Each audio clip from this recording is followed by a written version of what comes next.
Hello and welcome to all my champions. आज मैं आपको इंट्रोड्यूस करवाने वाली हूँ अपने दो स्टेनो चैम्पियंस से 2025 स्टेनो चैम्पियंस जिन्होंने इस बार यूट्यूब से पढ़ के ही एग्ज़ाम निकाला है।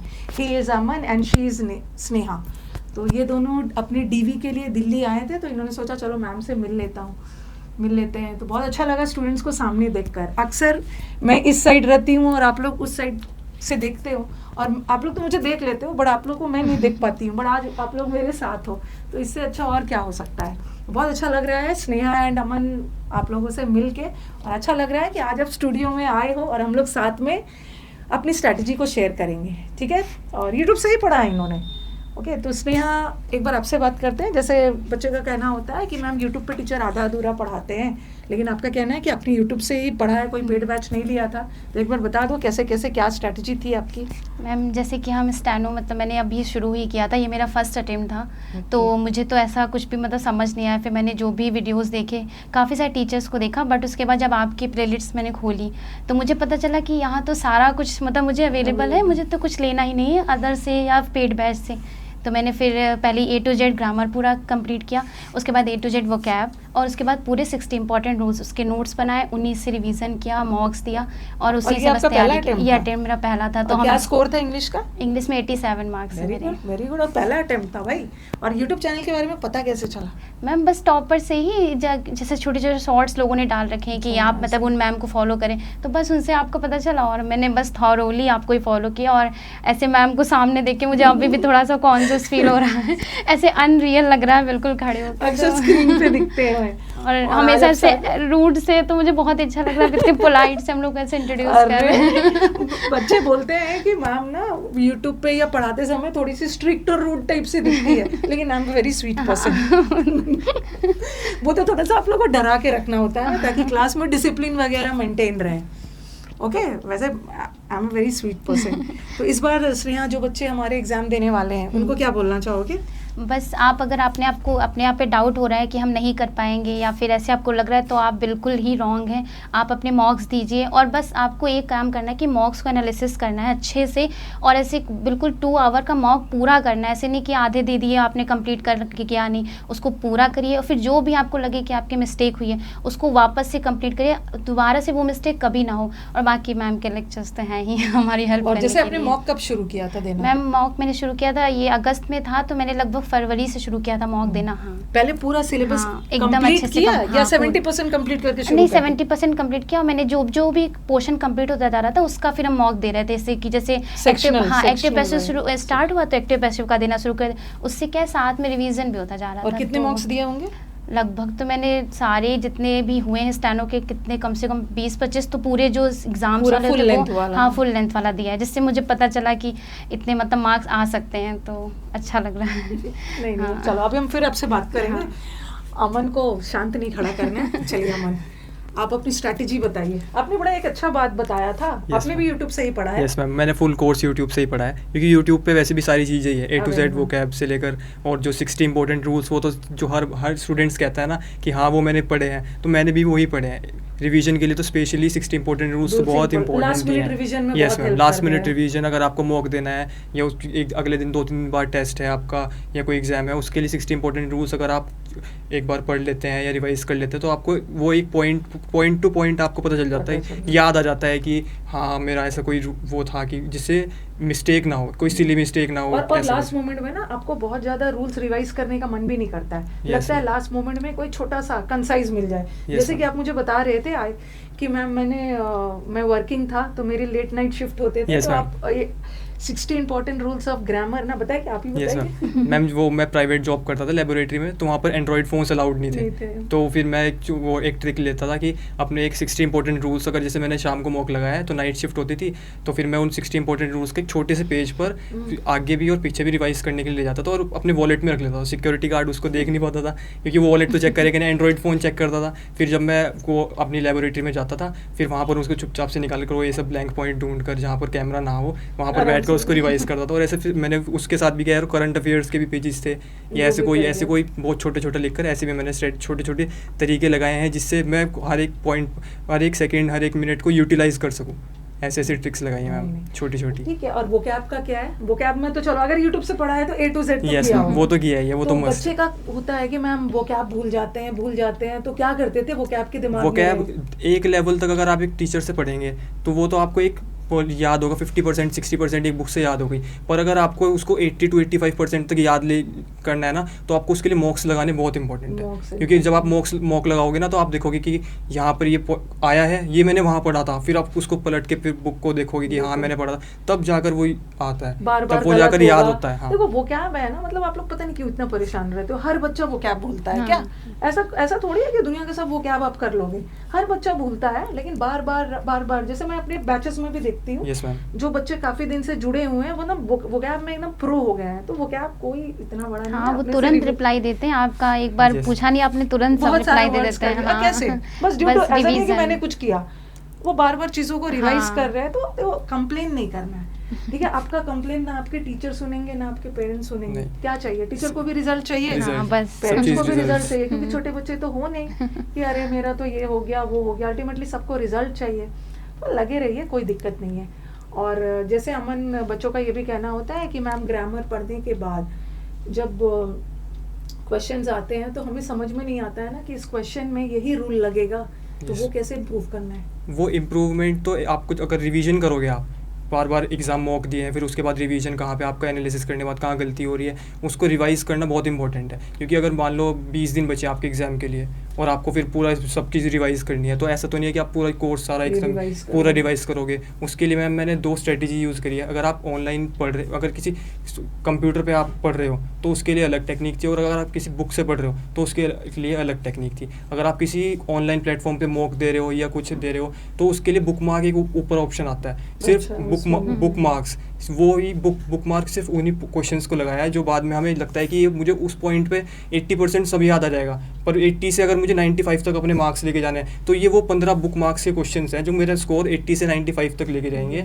वो बुक मार्क्स रिवाइज करने बहुत इंपॉर्टेंट है। वो आप बुक मार्क लगाइए अपना, उसमें जब एनालिसिस करेंगे उसमें बुक मार्क लगाइए, और एंड टाइम पे 15 दिन पहले या 20 दिन पहले जब भी आपको लगे कि हाँ रिवाइज करना, तो उन बुक मार्क्स को रिवाइज करिए। क्योंकि 80% तो आप स्कोर कर ही लेंगे, पर जो 80 to 95 आपका स्कोर लेकर जाएगा वो बुक मार्क्स होंगे जो आपको लेके जाएंगे। और मैम एक टेक्निक और थी जो मैंने बुक्स के लिए यूज़ की थी, चाहे वो GS हो चाहे वोकेबुलरी की बुक हो, जिसमें बहुत सारे पॉइंट होते हैं, तो उसके लिए मैंने एक फ़िल्टर टेक्निक यूज़ करी थी। क्योंकि अगर जैसे मान लो 1000 वोकेबुलरी है, तो मैं उसमें पहले 1000 की 1000 पढ़ता था, 10-10 पेज करके या कुछ पैसे करके, फिर मैं उनमें फिर दोबारा पढ़ता था, फिर मैं उनमें वो पेंसिल से मार्क करता था, जो कि मुझे लगता है कि हाँ मैंने पिछली बार याद हो गया तो अब ये मार्क कर लेता हूँ, ये वाला मुझे नहीं होगा, इससे आपका बर्डन कम होता है। बर्डन कम होता था। फिर उसके बाद पेंसिल के बाद फिर मैं पेन यूज़ करता था, फिर मैं सिर्फ पेंसिल वाली जो थी फिर उनको पढ़ता था, फिर मुझे लगता था ये वाली पेंसिल वाली मुझे याद हो गई, ये फिर जो नहीं याद हुई पेंसिल वाली फिर उसे पेन से मार्क करता था। फिर ऐसे ही करके फिर मैं अगर फॉरवर्ड फिल्टर करना, हाँ फिल्टर करते चलना है। और फिर अगर आपको पेन से भी लगता है कि पेन से भी नहीं हो रहा, कुछ ऐसे वोकेबुलरी है जो आपने 10 बार पढ़ लिया फिर भी याद नहीं हो रहे हैं, फिर उस पर रेड मार्कर लगाकर फिर करता था। फिर मैं जब रिवाइज करता था फिर मैं उल्टा चलता था, फिर मैं रेड से पढ़ना स्टार्ट करता था। पहले मैं रेड वाले पढ़ता था, सारे 1000 वोकेबुलरी जितने रेड होते थे, पहले मैं वो 1000 वाले वो रेड वाले मार्क्स यूज़ करता था, फिर पेन वाले, फिर पेंसिल वाले, ऐसे उल्टा चलने में थोड़ा कम करते थे। फिल्टर टेक्निक थी, pen pencil Yes, red pen सब यूज किया, सब बहुत use। अच्छा टेक्निक है। बार बार वोकैब आप रिवाइज नहीं कर सकते हो, इतना ज्यादा वोकैब कैसे बार बार रिवाइज करोगे? तो लगे कि जो याद हो गया है उसको हटाते जाओ, ऐसे करते करते लास्ट में थोड़ा सा वोकैब बचेगा और कुछ नया आएगा, तो वो तो सबके लिए नया Yes, है, ma'am। वो तो कोई दिक्कत नहीं है। और स्नेहा आपका वोकैब का क्या स्ट्रेटेजी था? मैम सेम, मैंने भी फिल्टर टेक्निक यूज़ की थी, मतलब एकदम वैसे कि जितना कम वोकैब बचा मेरे पास लास्ट में उतना ही मुझे बेनिफिशियल लगा।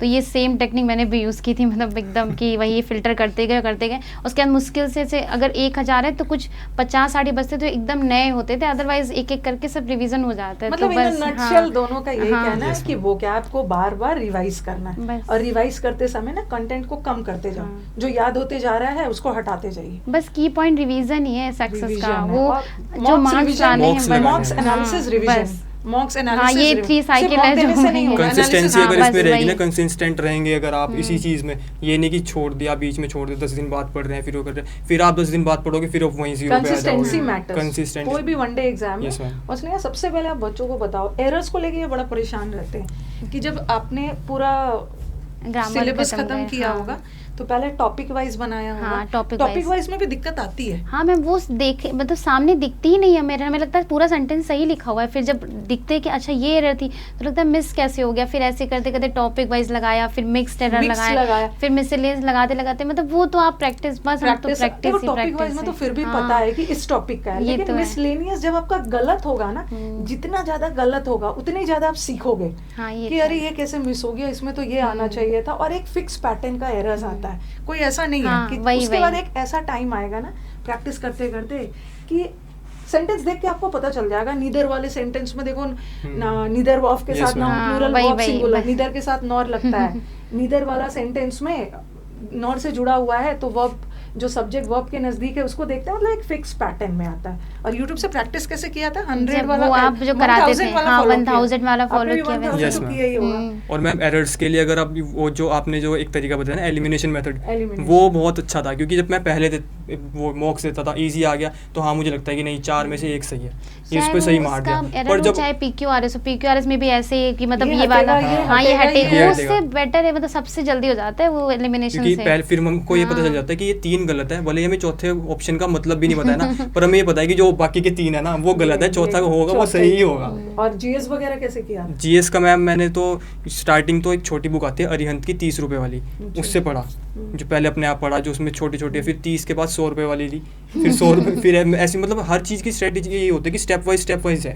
फिर मैंने 30 के बाद 100 वाली ली, फिर उसके बाद मैंने कोचिंग ज्वाइन करी, फिर मैंने उसको पढ़ा, क्योंकि उस टाइम तक मुझे थोड़ा जीएस में इंटरेस्ट है पर्सनली, पॉलिटिक्स वगैरह में, इसलिए मुझे सब समझ में आता था कि क्या लोकसभा है, क्या राज्यसभा है, कब president, YouTube channels. Yes ma'am, बहुत सारे कंटेंट अवेलेबल है आज के डेट में। वो तो टॉपिक वाइज, जैसे हमको कोई लग रहा है कि ये टॉपिक है तो उसके हिसाब से अगर वो सर्च करके उसी टॉपिक को पढ़ता थे फिर। और आपका जीएस का क्या स्ट्रेटेजी था? जीएस में तो मैंने परमार सर को फॉलो किया था एकदम अच्छे से, मतलब उनके वीडियोस काफी अच्छे हैं, तो ऐसे बहुत एकदम टीचर एक ही रखा बट रिवीजन बहुत कैसे जीएस के लिए एक टीचर एक रखा, कंटेंट लिमिटेड रखा और रिवीजन भर के। अपने पे बहुत डाउट हुआ है कि ये एक टीचर नहीं सही लग रहा है क्या बदल, लेकिन जब एंड में लगता है कि यही टीचर बेस्ट था, क्योंकि हम उसी का बस पढ़ते रहते हैं। मैं अक्सर आपको बोलती हूँ टीचर को थोड़ा सा टाइम दीजिए, टीचर को ना 10-15 दिन में जज नहीं करना है, बहुत जल्दी नहीं करना है कि मैम आज एरर किया क्लास तो कल नहीं बन रहा, एकदम बिल्कुल भरोसा रख के पढ़ना है कि नहीं आज नहीं होगा तो चाहे 15 दिन लगे 20 दिन लगे, बट आप तैयारी भी उस हिसाब से करिए कि स्टार्टिंग मतलब अगर पेपर अगर अभी है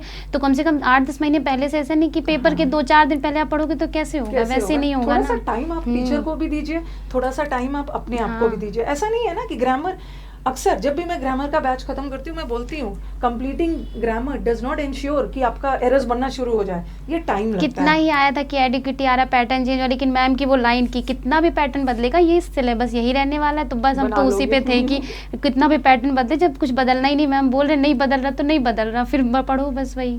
तो कितना थोड़ा सा पेशेंस रखना है, अपने आप को टाइम देना और अपने आप पे डाउट नहीं करना है। आप ही लोग में से बच्चे एग्जाम निकाल रहे हैं ना, देखो हम भी मैम कैमरे के उधर ही थे और हमने पूरा कोर्स फ्री पढ़ा है, सच में हमने कोई पेड कोर्स नहीं लिया, यूट्यूब से ही पढ़ा है, प्लेलिस्ट निकाल के पुरानी 2-3 साल पुरानी प्लेलिस्ट निकाल के, नई या जो नई CDS वगैरह के जो वोकैब से नए आ रहे हैं उनसे निकाल, ये तो सही बोला आपने, वो निकाल कर स्टेनो दे रहे तो हम CDS का वोकैब नहीं करेंगे। ये स्टेनो वालों के मन में बहुत रहता है कि मैम स्टेनो के लिए कोई बेस्ट लाइए, इसी बात पे ये तो यहीं पे तो मैं आना चाहती थी। पिछले बार जो स्टूडेंट इंटरव्यू देने आए थे ना उनसे भी बुलवाया था कि सबसे ज्यादा टॉर्चर स्टेनो वाले बच्चे करते हैं, बहुत बोलते हैं कि सबसे ज्यादा टॉर्चर यही करते हैं, लेकिन मैं सबसे ज्यादा प्यारे भी हैं। अलग से जब भी मैं यूट्यूब पे आती थी आप लोगों ने देखा होगा कि मैम स्टेनो का एक अलग बैच ले आओ, FCAT का मांग रहे हैं, उसका मांग रहे हैं, इंग्लिश इज इंग्लिश। हाँ वही तो, आप लोगों ने कोई स्पेशल बैच लिया? नहीं, बस वही जो पढ़ा है वही। शिक्षक है ना सारथी की तरह होता है, जैसे कृष्ण जी होता है ना, तीर हमें ही अर्जुन की तरह चलाना है, पर जो शिक्षक है वो हमें मार्ग दिखाएंगे कि अर्जुन ऐसे तीर चलाना है, ये सब चलाना है। बहुत अच्छी बात बोली, मुझे बहुत अच्छा लगा कि आप बहुत जल्दबाजी नहीं करिए। शुरू में लगता है बहुत कि ये टीचर का मेरे को है, नहीं समझ में आ रहा है, पता नहीं ये टीचर अच्छा पढ़ा रहे हैं या नहीं, फिर से आप टीचर बदल देते हो और इसी चक्कर में आपका सिलेबस कभी नहीं पूरा हो पाता है और फिर आप ब्लेम टीचर को कर देते हो कि वो नहीं पढ़ा पाए, उनसे मत लेना, पढ़ना मत, तो वो नहीं है। आप भरोसा तो करके देखिए, फिर पता चलेगा आपको कि कितना जल्दी आप में चेंज आ जाएगा और आपको खुद ही पता चलेगा कि कितना हम गलत थे उस टीचर पे डाउट करके। शुरू में हमें डाउट हो रहा था, लेकिन बहुत ज्यादा। तो बहुत अच्छी बात बोली, तुम समझदार बच्चे हो आप। बहुत अच्छी बात बोली, अच्छे से आपने गाइड किया कि जल्दी जल्दी टीचर मत बदलो, टीचर को टाइम दो, ठीक है, अच्छे से। अल्टीमेटली आपका सिलेक्शन टीचर के हाथ में नहीं है, आपका सिलेक्शन आपके हाथ में है। टीचर बस आपको सही रास्ता दिखाएंगे, सही कंटेंट देंगे, पढ़ना तो आप ही को है। बस ठीक है, आप लोग आते हो, टीचर को थोड़ा टीचर की तारीफ कर देते हो, टीचर को अच्छा लगता है सुनने में। और तारीफ मैम आप तो डिजर्व किसी भी को करते नहीं, हो, बिल्कुल आप डिजर्व भी करते हो। जब हाँ, हम और इतनी क्या। दूर से हम यहाँ तो तक आए बोलेंगे कि सिलेक्शन लेके मतलब आओ इधर खड़े हो आके, तो कितना अच्छा लगता है, मतलब खुद में एक अच्छा फील होता है। हम तो आज कुछ मुझे अच्छी- तो बहुत ही अच्छा लग रहा और है। देखो आप लोगों को तो लग रहा है कुछ अचीव किया है मैंने, मुझे बड़ा अच्छा प्राउड फील हो रहा है कि स्क्रीन के पीछे से आज स्टूडेंट्स मेरे साथ हो गए हैं। मतलब वो बच्चे जो मैम शायद उनका नाम भी नहीं जानते थे, आज मैं नाम live- से बुला रहे हैं, तो मुझे अच्छा लग रहा है। और रीजनिंग वगैरह कहाँ से किया था? रीजनिंग मैम टॉपिक वाइज पहले की है, और जो यूट्यूब चैनल्स थे तो Follow सिर्फ किया है। टॉपिक वाइज, हाँ यूट्यूब चैनल से फॉलो किया है टॉपिक वाइज, फिर उसके साथ साथ करते रहे, फिर एनालिसिस करने की कौन सा टॉपिक मेरा वीक है, Weak फिर है। उसके टफ क्वेश्चंस लगाए, फिर बुक मार्क सेव करे कि कौन सा टफ क्वेश्चन है ऐसा जो और आगे फंस सकता है, जिसका कोई ऐसी ट्रिक है उसका निकाला, फिर ट्रिक यूट्यूब पे अलग से ट्रिक लगा कर यूज़ करा कि रीजनिंग इस टॉपिक का ये ट्रिक, और फिर उसका ट्रिक्स निकाली, ऐसे मैम रीजनिंग करिए एक एक टॉपिक करके। नहीं, देखो सोशल मीडिया का सही यूज किया है। एकदम। ठीक है, यूट्यूब पे बहुत ज़्यादा कंटेंट है, मतलब जो बच्चे क्लासरूम तक नहीं पहुंच पा रहे, यूट्यूब पे बहुत सारे टीचर्स ने बहुत अच्छे से पढ़ाया। और रीजनिंग आपने कहाँ से किया? मैम यूट्यूब से, यूट्यूब से ही सब आपने कुछ आया। यूट्यूब से इतना किया। स्मार्ट होना चाहिए ना, ये इतना बुद्धि तेज होनी चाहिए कि किससे पढ़ना है, कितना पढ़ना है, क्या पढ़ना है, और पढ़ने के बाद अपने आप क्या हाँ, करना है। ये तो है, क्या पढ़ना ये इम्पोर्टेंट है। आप क्या ये नहीं कि पढ़ना आज अगर एक टीचर देखा कल दूसरे परसों तीसरे, फिर वो तो फिर नहीं होने वाला, तब तो आप हाँ। डिस्ट्रैक्ट ही रहेंगे बिल्कुल। कभी आपका सिलेबस हाँ। पूरा नहीं होगा, ना रिवीजन हो पाएगा। कंपटीशन में ना अगर काफ़ी स्टूडेंट सोचते हैं मेरा रैंक नहीं आ रहा है, मेरा मुझे उसे हराना है, टॉप 1000 में आना है, तो ऐसा नहीं है। कंपटीशन का मतलब होता है कि अपने आप में आप कितना सुधार कर सकते हैं, आप एक ऑफिसर की तरह सोच सकते हैं, ऑफिसर की तरह दिमाग लगा सकते हैं, उस चीज़ की तैयारी होती है कंपटीशन की, चाहे वो कोई सा ही कंपटीशन हो। ये स्ट्रेटजीज अगर आप छोटी छोटी लगाते हो कि मेरे इसमें नहीं मार्क्स आ रहे, तो आप एक ऑफिसर की तरह ही सोचो कि अगर मेरे पास ये छोटी सी प्रॉब्लम आएगी तो मैं इसको कैसे सॉल्व करूँगा। अगर आप इस तरीके से सोच पा रहे हो, नहीं सोच पा रहे हो, तो ट्रिक्स लगाओ, उसको कोशिश करो, तब आप उसको सोच कर तभी आप एग्ज़ाम क्लियर कर सकते हैं। और स्नेहा आप क्या बोलना चाहेंगे? जो बच्चे इस बार दे रहे हैं, मतलब आपको लगा कि मैंने ये गलती की थी, इस बार स्टूडेंट्स को ये गलती, कोई भी स्टूडेंट को ये गलती नहीं करना चाहिए, चाहे वो कोई भी कॉम्पिटिटिव एग्जाम में जा रहे हैं। बस मेरा एक ही कहना है कि आप अपने मॉक लगाइए और उसको कंप्लीट लगाइएगा। मतलब ये नहीं कि आप आधा करके बैठ जाएं, पूरा लगाइए, उसको अच्छे से एनालिसिस कीजिए, तब आपको अपनी गलती पता चलेगी। और उस गलती पे काम भी करना है कि वो गलती नोट डाउन करिए और वापस से गलती ना हो, तो आपकी जल्दी से जल्दी गलतियाँ कम होती जाएंगी। बस यही तो है। शुरू में जैसे बहुत सारे बच्चे ना मॉक से भागते हैं, उनको लगता है ना कि कम स्कोर आ जाएगा अरे तो हम वो डिमोरलाइज हो जब हम जाएंगे। 100 क्वेश्चन स्टार्टिंग में देखते थे ना इंग्लिश के, तो मुझे लगता था खत्म ही नहीं हो रहा है, खत्म ही नहीं, मतलब इतने ज़्यादा लगते थे। लेकिन फिर मैंने क्या किया, वापस से कभी उधर के 25 कर लिए, इधर के 25 कर लिए, ऐसे कर करके मैंने थोड़ा सा मतलब उसको आसान बनाया मिनी कि मॉक्स चलिए देकर भी आप मिनी मिनी मॉक्स देकर भी वैसे। ना ऐसे अच्छा, एक हाँ। नया टर्म निकल के आया, मिनी मॉक्स। लेकिन या वहाँ पे सेक्शनल पूरा मॉक्स बनाना आते है। हैं, हाँ। सेक्शनल मॉक्स आते हैं और जो मॉक्स में शुरू में कैसा, जैसे पहला मॉक दिया था तो कैसा था स्कोर? बहुत ही कम था, कुछ 60 था, वो कंप्लीट भी नहीं किया था। मतलब इंग्लिश में भी बहुत कम नंबर थे और रीजनिंग में भी। 60 तो फिर भी आपका अच्छा था, बच्चे तो यहाँ 40 लाके भी। आपका कैसा था पहला मॉक का score? पहला मॉक तो बहुत ही बेकार, मेरा तो टोटल मार्क्स ही मैम अंडर 100 से मतलब 60 होंगे टोटल भी, इतने Okay. बेकार जाते हैं स्टार्टिंग में तो। पर ये है कि आपको मॉक्स यही इसलिए हैं जिससे आप इम्प्रूवमेंट कर सकें, जिससे आप एग्जाम्स में जाकर वो सिली मिस्टेक्स ना करें, या फिर वहाँ जाकर ऐसे माथा ना पकड़े ये क्या नई चीज़ आ गई, ऐसा ना, ये Time चीज़ होता management है, है। टाइम हाँ, मैनेजमेंट वो है, डर बहुत सारी exam चीज़ें में निकालने बहुत के है, लिए निकल मॉक जाता खत्म है। करता। वो Please मॉक इसलिए दें। मॉक्स होने चाहिए। बहुत बहुत मॉक्स दें। इंपॉर्टेंट है। हम भले बहुत डरते हैं, स्टार्टिंग में हम लोग भी बहुत ज़्यादा डरे थे, लेकिन उसके बाद जब धीरे धीरे देने लगते तो हमें लगता था कितना आसान है, 2 घंटे निकल जाते पता ही नहीं हाँ, लगता एक बार है। जब हाँ। आप हो जाते हो ना सीरियसली, हाँ। शुरू में इंटरेस्ट नहीं आएगा, कम नंबर से मत डरिएगा। ये इंग्लिश में पहला मॉक में अगर बच्चा स्टेनो की बात करूं 100 में 20-30 भी ला रहा है ना, तो वो बहुत है मेरे लिए।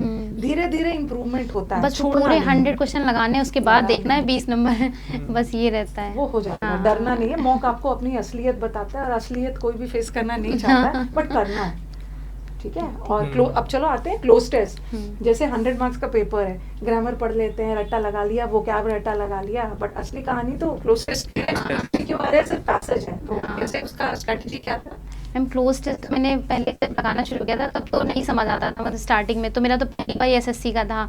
तो उसके बाद फिर जब पहले जो एग्जाम्स में हुए थे, पहले मैंने उनका सॉल्यूशन ही देखा कि मतलब कैसे सॉल्व करते हैं। फिर जब आप टेस्ट लगवाते तब मैंने उनको अच्छे से देखा कि आप कैसे पहचान रहे हो कि मतलब यहाँ पे ये फिल करें, यहाँ पे वो फिल करें। वैसे करते करते करते फिर धीरे धीरे एलिमिनेशन, हाँ एलिमिनेशन वाला बस वोकैब और ग्रामर, हाँ, बस वो तो है बहुत ज्यादा जरूरी है। अब तो क्लोज टेस्ट का लेवल भी बढ़ा दिया है। हाँ Yes, ये तो ma'am. है काफी ज्यादा। तो काफी टफ। अब तो न्यूज़पेपर वगैरह पढ़ते थे? हाँ दाई तो मैंने पढ़ा है 12 के लिए। हाँ वो तो एवरीडे पढ़ते थे? मतलब एवरीडे स्टार्टिंग में तो पढ़ा था, फिर धीरे धीरे जब लगाने लगे तब यूज्ड हो गए कि अब तो मतलब हाँ इंटरेस्ट आने और लगा आपने था। न्यूज़पेपर पढ़ते थे? यस मैम, ऑनलाइन भी और ऑफलाइन भी जो न्यूज़पेपर पढ़ना बहुत अच्छी बात है।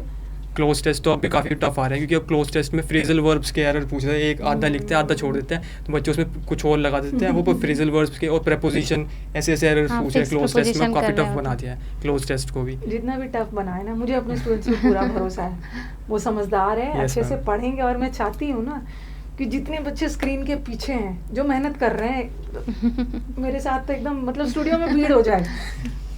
ओके, तो और कुछ बोलना चाहेंगे अमन?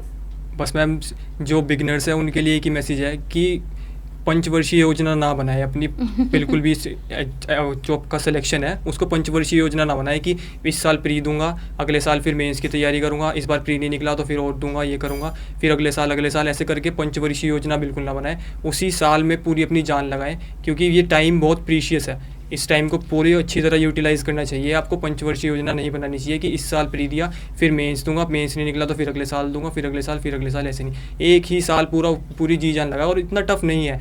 अगर आप अच्छे से मेहनत करते हैं तो पहले अटेम्प्ट में भी हो सकता है, इतना टफ नहीं है। पहले अटेम्प्ट में। Yes, ma'am. और एक बार स्टेनो वगैरह का बता देना, टाइपिंग, Yes, शॉर्टहैंड ma'am. कितना मतलब वो time लगा अगर आपको? आपको एक बिगिनर है तो 3 महीने मिनिमम है आपको एक छोटी बुक जो ऋषि प्रणाली की बुक आती है वो कंप्लीट करने में। अगर आप एक अच्छे इंस्टीट्यूट में जाते हैं अगर आप अपने आप पढ़ेंगे तो उसमें आपको थोड़ा टाइम लग सकता है, पर अगर आप एक अच्छे टीचर के पास जाएंगे तो 3 महीने में आपको बुक कंप्लीट करवाएंगे। फिर अगले 3 महीने में जो आपको बेसिक वो आती है, जो जिसमें छोटे छोटे वर्ड्स होते हैं सेंटेंसेस के, फिर वो करवाएंगे। और लास्ट के 6 महीने उसमें आपको टफ वर्ड्स की प्रैक्टिस खुद भी करनी होती है और टीचर्स के साथ लग के, तो 1 साल में आप आसानी से ग्रेड सी तक का 100 WPM तक का, आई थिंक स्टेनो इंप्रूव करने के हाँ, लिए पूरा चाहिए। अगर आप सोचेंगे नहीं मैं खुद से कर लो, कर लोगे आप, ये नहीं है। और हो सकता है आपको टाइम ज़्यादा लग जाए। एक अच्छा टीचर चुनिए, ऑनलाइन पढ़िए चाहे ऑफलाइन पढ़िए, उस पर वो नहीं है, पर आपको खुद पढ़ना ऑनलाइन पढ़ के इंप्रूव मतलब कर हाँ, लेते हैं? मैंने खुद पढ़ा है मैम ऑनलाइन। अच्छा, आपने ऑनलाइन? यस मैम, एक कोर्स लिया था 2000 रुपये 1 साल का था। अच्छा। जीवन मार्गदर्शन नाम है उस यूट्यूब चैनल का। अच्छा। जीवन मार्गदर्शन,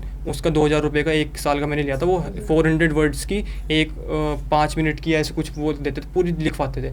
उस पर ही मैंने पढ़ा, और इतनी अच्छी आउटलाइन है उस यूट्यूब चैनल की, बहुत अच्छी आउटलाइन है। जो काफ़ी मैंने तो 2-3 टीचर्स ऑफलाइन चेंज किए हैं, वो उनके पर ऑनलाइन में जो आउटलाइन थी वो मुझे ऑफलाइन भी कभी किसी ने, जितना भी पढ़ लो, मतलब रिटन तो होना है, बट स्टेनो बहुत इंपॉर्टेंट है भाई, नहीं तो उसमें बच्चे रह जा रहे हैं। मेंस तो स्टेनो का ही है। उसका तो प्रैक्टिस। और आपका क्या था स्टेनो का तो मैंने स्टार्टिंग थोड़ी सी प्रयाग में सीखी थी, प्रयागराज में। उसके बाद हम ठाकुर द्वारा गए थे शॉर्ट हैंड सीखने के लिए। अच्छा। तो वहाँ मुझे 3 to 4 मंथ लगा था। मतलब बट प्रयागराज में ही है वो? नहीं, उसके बाद मुरादाबाद में सीखी थी। हाँ, मुरादाबाद में जो ठाकुर द्वारा है ना, वहाँ जो शॉर्ट हैंड का हब है वो, तो वहाँ सीख अच्छा, लिए थे। मुरादाबाद में? हाँ, मुरादाबाद में था। तो वो मतलब ऐसा टाइम टेकिंग नहीं लगता, 3-4 महीने में आपकी स्पीड भी आ जाती है और अच्छा सिखा देते हैं। मतलब तो मुझे ये था कि ना कि बहुत टाइम नहीं लगाना, जैसे अमन जी कह रहे हैं कि बहुत टाइम नहीं लगाना है, मुझे जल्दी जल्दी से करना था, तो वो फटाफट आपका कंप्लीट करना है। तो आपको कितना मतलब अपनी स्पीड कितना में आ गया टाइम? 3 months में आ गया था मेरा स्पीड। हाँ, 3 months में आ गया था, क्योंकि वो आप जब 200-250 बच्चों के साथ बैठते हैं तो इतना कंपटीशन रहता है आपस में ना कि हमें अच्छा करना है। अगर एक अच्छे टीचर के पास जाओगे, उसके पास स्टूडेंट्स भी अच्छे होंगे, कंपटीशन मिलेगा और आपका सारे इंप्रूवमेंट बहुत जल्दी होगा। बैठे हैं तो वो हो जाता है थी कि मतलब ऑनलाइन सीखा जा सकता है ना? हाँ, ऑनलाइन भी सीखा जा सकता है। ऑनलाइन भी, क्योंकि सीखा बच्चे जा मुझसे सकता है। पूछते हैं तो फिर मैं बोलती हूँ बस ये डेडिकेशन होना चाहिए कि हाँ मुझे की सीखना है। ये नहीं कि अरे यार ये क्या लाइन बना रहा है, क्या सिखा रहा है, ऐसे करके बच्चे के मन मारते हैं कि अरे नहीं मैं नहीं सीखता, ये नहीं। थोड़ा टाइम लगता है, 1-2 महीने लगेंगे, तो फिर पर जब आने लगेगा ना आपको धीरे धीरे समझ में आने लगेगा, फिर बहुत अच्छी तरीके से आप सीख सकते हैं ऑनलाइन भी। चलो, आप लोगों के पास तो मैथ्स नहीं है, 3 सब्जेक्ट है, लेकिन 3 सब्जेक्ट है, उसके अलावा फिर जो शॉर्ट हैंड है, शॉर्ट हैंड और वो सब इम्पोर्टेंट है। ये प्री देने के बाद 6 महीने मैंने सिर्फ मैम स्टेनो किया है, सुबह ऑफलाइन और शाम को ऑनलाइन। देखिए, जब आप रिटन एग्जाम की तैयारी करते हो उसी समय स्टेनो स्टार्ट कर दिया उसी था? समय Yes, स्टार्ट ma'am. किया, क्योंकि फिर वो अगर हमारा तो प्री time नहीं निकल भी मिलता है गया ना? तो वो इतना प्रेशर रहता है ना एग्जाम का, और फिर एसएससी का कुछ अता पता तो है नहीं, अभी 2 महीने में करा ले, इस 4 बार महीने तो- करा ले, तो इसलिए था कि थोड़ा थोड़ा करना शुरू कर दे। जब फिर प्री क्लियर हुआ तब फिर एकदम लग जब गए तक कि हमारा अब प्री है फटाफट। तब तक हम 1-2 घंटे हाँ। कर सकते हैं उसको, पर एक बार हमें लग गया प्री अच्छा चला गया, अब कोई और एग्जाम नहीं है, तो 3 से 4-6 महीने पूरे दिन स्टेनो करेंगे, तो बहुत इजीली हो जाता है, इतना टफ नहीं क्या था है। इंग्लिश का? इंग्लिश का 87 था। 87 और आपका? मेरा 80 था मैम। 80। Very good. और कुछ बोलना चाहेंगे स्नेहा? हाँ मैम, ये बोलना चाहेंगे कि ऐसा बीइंग अ वुमेन मतलब आपको फाइनेंशियली इंडिपेंडेंट होना बहुत इंपॉर्टेंट है। तो हमने मतलब मैम को एज अ इंस्पिरेशन लिया था कि अगर मैम भी अपने मतलब अपने पैरों पे खड़े हो ना, एक अलग ही मतलब अच्छा लगता है, आपको अपने पर बहुत प्राउड फील होगा। तो अगर आपको मतलब कुछ करना है तो आप प्लीज़ करिए, ऐसे किसी पे डिपेंड होना नहीं है हमें। तो ये तो जरूर एक और विमेंस के लिए अच्छा इंडिपेंडेंट है। होना है अपने हाँ, लिए। अपने लिए, वही तो अपने हाँ। सेल्फ रिस्पेक्ट, अपना एक इंडिपेंडेंस से अलग तरह का कॉन्फिडेंस हाँ, आता है। बहुत ज्यादा। जब आपका एग्जाम निकला यस मैम। तो रिजल्ट खुद देखा था? रिजल्ट तो खुद ही मैंने देखा नहीं था। देखा था। क्या हाँ, रिएक्शन था? मैम बहुत मतलब मेरे तो आंखों से आंसू ही बह रहे थे कि क्या मतलब ऐसे लग रहा था कि क्या ही हो गया, ऐसे मतलब दुनिया से बदल जाती है बिल्कुल, इतनी रिस्पेक्ट हो जाती है घर में उसके बाद। पेरेंट्स की अलग लेवल। हाँ, वही तो। पेरेंट्स के चेहरे की खुशी देखकर वो तो हाँ, अल्टीमेट बस। लेवल की मैं तो मैम खुशी सो होती रहा था उस टाइम पे जब मेरा रिजल्ट आया। मेरे कज़न का फ़ोन आया, उसने देख लिया था और मैं 3-4 सेकंड तक तो रियलाइज़ नहीं कर पाया कि ये फ़ोन आ रहा है, वो मेरे कॉन्ग्रेचुलेशन बोल रहा है, क्या रहा है, इतनी गहरी नींद में था मैं। और शाम को 6 बजे सोकर उठा, फिर उसने बोला, मैंने कहा भाई दोबारा कंफर्म कर, सच में नहीं आया, क्योंकि पिछली बार पिछले महीने ऐसे ही हुआ था कि पहले पिछले मंथ मेरा लिस्ट में हाँ, नाम नहीं था, लिस्ट में नहीं तो भी नहीं था। इसलिए मैंने उसको कहा, मैंने बार बार कंफर्म कर भाई सच बच्चे में आया हमारे नहीं डरे है। हुए थे इस बार। Yes ma'am. रिजल्ट निकलने के बाद भी खुशी मना के फिर साइलेंट हो गए। हाँ, थोड़ा सा चुप हो गए थे हम लोग। तो बहुत अच्छा लगा अमन और स्नेहा आपसे बात करके। ऐसे ही लाइफ में आप लोग ग्रो करते रहिए। Thank you ma'am. ठीक है, मेरा आशीर्वाद है दोनों के साथ, ऐसे ही ग्रो करते थैंक यू, रहिए। Thank you, thank you. तो देखो भाई, ऐसे ही भर भर के सिलेक्शन चाहिए एंड भर भर के मिठाई चाहिए। ओके, तो ऐसे ही आते रहना है। सबसे पहले ये मिठाई तो नहीं यार, सबसे पहले तो आप डिजर्व करते हो। ये आपकी मिठाई और ये आपकी मिठाई। ऐसे ही लाइफ Thank you so में much, ma'am. आगे बढ़ते रहिए। जी मैम, अब तो को खाना ही पड़ेगा, ऐसे बहुत सारे बच्चों से मिठाइयाँ। तो this is for Sneha. Thank you so much एक मैम। पूकी ट्रेंड हमने फॉलो किया है विद गॉगल्स। गॉगल्स के साथ। Thank you. This is for Aman. Thank you. This is for Sneha. Thank you ma'am, thank you so much. Aman. Thank you. चलो भैया।